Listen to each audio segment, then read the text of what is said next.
Dear students, अस्सलाम वालेकुम। पाक जूनियर स्कूल एंड कॉलेज में खुश आमदीद। हम चैप्टर नंबर 6 के ऊपर डिस्कस कर रहे हैं वर्क एंड एनर्जी के ऊपर। कल हमने पढ़ा था एनर्जी क्या होती है और उसकी एक टाइप हमने पढ़ ली थी, कौन सी? Kinetic energy. आज हम डिस्कस करेंगे पोटेंशियल एनर्जी।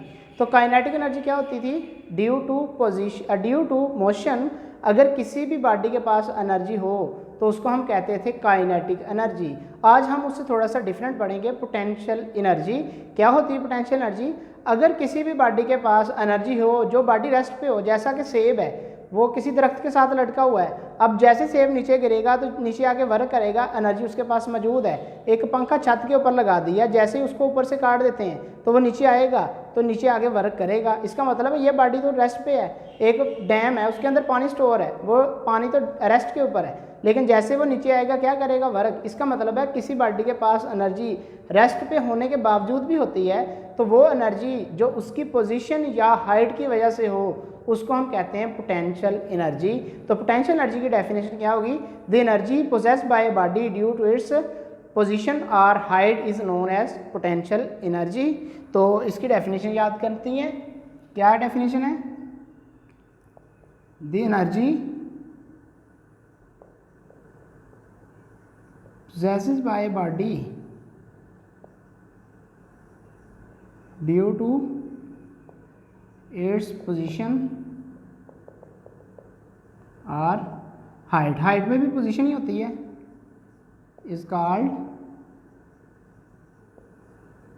Potential energy.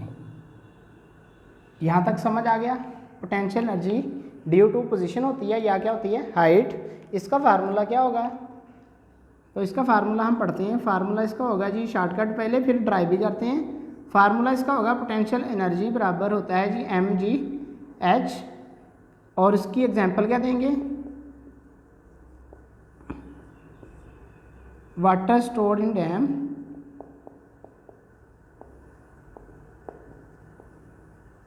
इसके अलावा और कोई एग्जांपल? स्ट्रेच्ड बो, तनी हुई कमान जो होती है ना, जो कमान होती है तनी हुई जिसके अंदर तीर होता है, यहाँ से ऐसे इलास्टिक से होगी, उसको ऐसे खींचते हैं तो वो जब छोड़ते हैं ना तो इसके अंदर एनर्जी स्टोर कर देते हैं हम। जैसे उसको छोड़ते हैं वो दूर तक जाती है एनर्जी की वजह से, इसको कहते हैं एनर्जी स्टोर्ड इन स्ट्रेच बो। तो वाटर स्टोर्ड इन डैम, उसके बाद स्ट्रेच बो, इसके पास कौन सी एनर्जी होती है?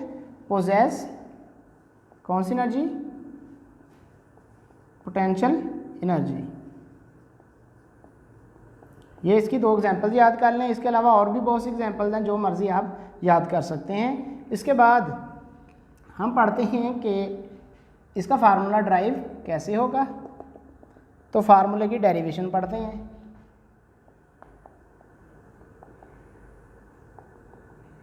डेरिवेशन सबसे पहले हमने सपोज करना है हमारे पास ना कोई भी बॉडी है जिसको हमने किधर लेके जाना है? छत की तरफ लेके जाना है, हाइट की तरफ लेके जाना है। सपोज करें आपके पास ना एक ऑब्जेक्ट है और ये ऑब्जेक्ट यहाँ पर मौजूद है, इसका मैस है m। आपने इसको ग्राउंड से उठाया, यहाँ से उठाया और यहाँ पर आप इसको ले गए। ये मैस इस टाइम पे यहाँ पर मौजूद है और यहाँ से लेकर यहाँ तक इसकी हाइट कितनी है? h। तो आपने इसके ऊपर कितना वर्क किया है? आपने इसके ऊपर वर्क किया है जी, निकालने का तरीका ये है कि इसके ऊपर जितना आपने वर्क किया है ना वो इसके पास एनर्जी की फॉर्म में मौजूद है। तो इसके पास कौन सी एनर्जी होगी? इसके पास होगी पोटेंशियल एनर्जी। तो potential energy in the body is equal to work done on it.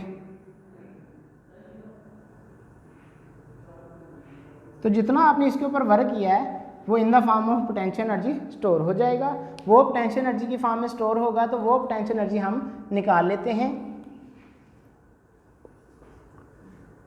Work done किसके बराबर होता है? Potential energy work done on it. Work done कितना किया है? वर्क डन बराबर होता है जी फोर्स मल्टीप्लाई बाय डिस्प्लेसमेंट। आपने फोर्स इसके ऊपर कितनी लगाई? F, और डिस्प्लेसमेंट कितना तय हुआ है? H। तो आपने लिख दिया जी F डॉट H या F मल्टीप्लाई बाय H, यानी फोर्स और जो आपने फोर्स लगाई है ऊपर को और जो हाइट है, ये दोनों को मल्टीप्लाई करें, फोर्स और डिस्प्लेसमेंट, तो ये हमारे पास क्या आ गया? Work done. और इसको अगर मज़ीद हम देखें तो आपने फोर्स इसके ऊपर कितनी लगाई है? तो फोर्स बॉडी के ऊपर हमेशा उतनी ही लगेगी जितना उसका क्या होगा? वेट होगा। तो फोर्स इज इक्वल टू क्या होती है? वेट के, तो आपने जितनी फोर्स लगाई है वेट के बराबर है, उससे ना कम लगाई होगी। तो F इज इक्वल टू क्या आ जाएगा W, और ये साथ वैसे का वैसे ही, ये आ गई पोटेंशियल एनर्जी। तो इसको क्रॉस भी लिख सकते हैं, ऐसे भी लिख सकते हैं, मतलब मल्टीप्लाई है सिंपल। उसके बाद अगर देखा जाए W किसके बराबर होता है, mg के, तो यहाँ से फार्मूला क्या बन जाएगा, mg इंटू एच। तो पोटेंशियल एनर्जी का फार्मूला हमारे पास आ गया mg इंटू एच। ये किस किस चीज़ पे डिपेंड कर रही है, mass of object, mass of the body, gravitational acceleration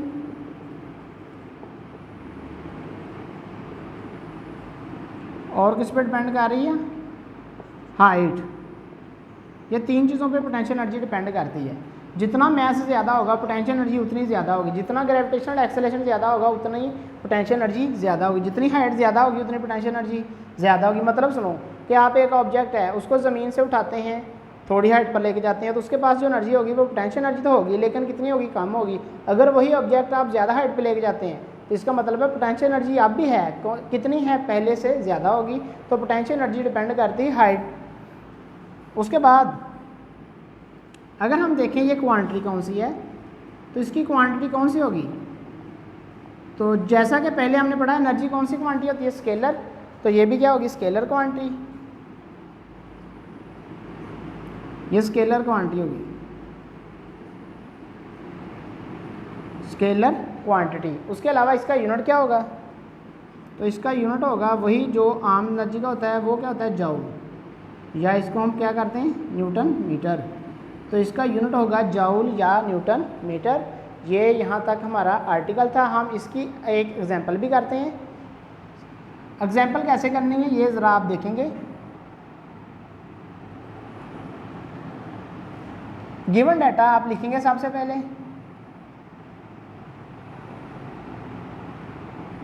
given data.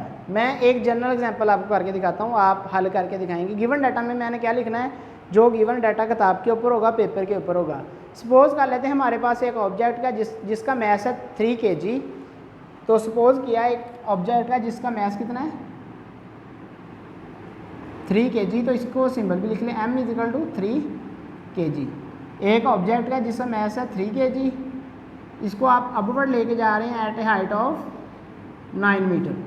तो आप क्या करेंगे, यहाँ पर लिखेंगे height, height h is equal to कितनी आ गई, 9 मीटर। निकालना क्या होगा, रिक्वायर्ड क्या होगा, तो रिक्वायर्ड है, सपोज कर लें पोटेंशियल एनर्जी।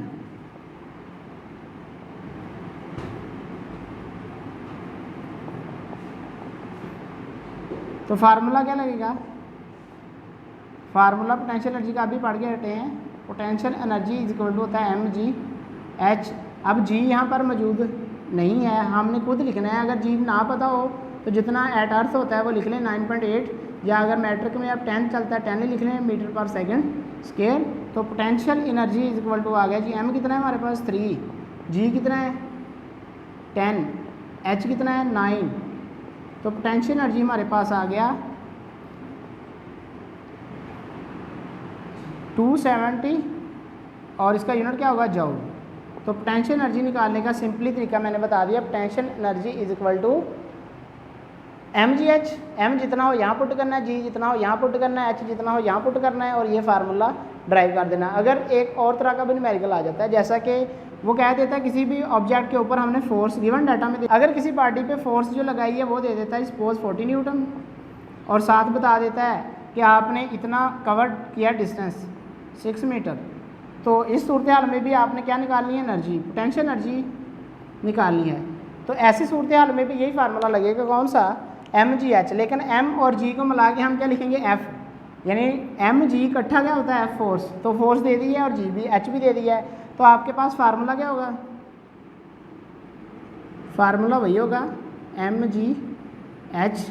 तो यहाँ पर फार्मूला हमने ये लिखा है। उसके बाद हम m और g की जगह हम लिखेंगे पोटेंशियल एनर्जी। ये फार्मूला डायरेक्ट लिखेंगे, potential energy is equal to f h। कितना है जी 40, और h कितना है 6। तो 240 जूल उसकी पोटेंशियल एनर्जी होगी। तो पोटेंशियल एनर्जी से रिलेटेड दो तरह के न्यूमेरिकल्स बनते हैं, ये मैंने आपको बताया कि पोटेंशियल एनर्जी के न्यूमेरिकल्स में क्या होता है, या m दिया होगा, g दिया होगा, और H दिया होगा तो आपने निकालनी होगी पोटेंशियल एनर्जी। G ना दिया हो तो आपने अपनी तरफ से 9.8 लिख लेना है। उसके अलावा अगर आपको फोर्स दे दी जाए और हाइट दे दी जाए तो आप इस तरीके से इसको लिख सकते हैं और इसकी हेडिंग पूरी करनी है। सबसे पहले गिवन डाटा होगा, उसके बाद रिक्वायर्ड होगा, उसके बाद फार्मूला होगा, उसके बाद कैलकुलेशन होगी और उसके बाद रिजल्ट होगा। रिजल्ट में हम क्या लिखेंगे, hence potential energy of the object is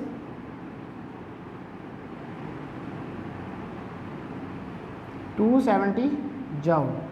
ये इसका रिजल्ट होगा। तो रिजल्ट भी लिखना है, बाकी चीज़ें भी लिखनी है, इसके नंबर नहीं है, लेकिन आपने इसको सही तरीके से हल करना है। ऐसे ही अगर पोटेंशियल एनर्जी का दूसरे तरीके से न्यूमेरिकल आ जाए वो भी हल करना है। अल्लाह हाफ़िज़।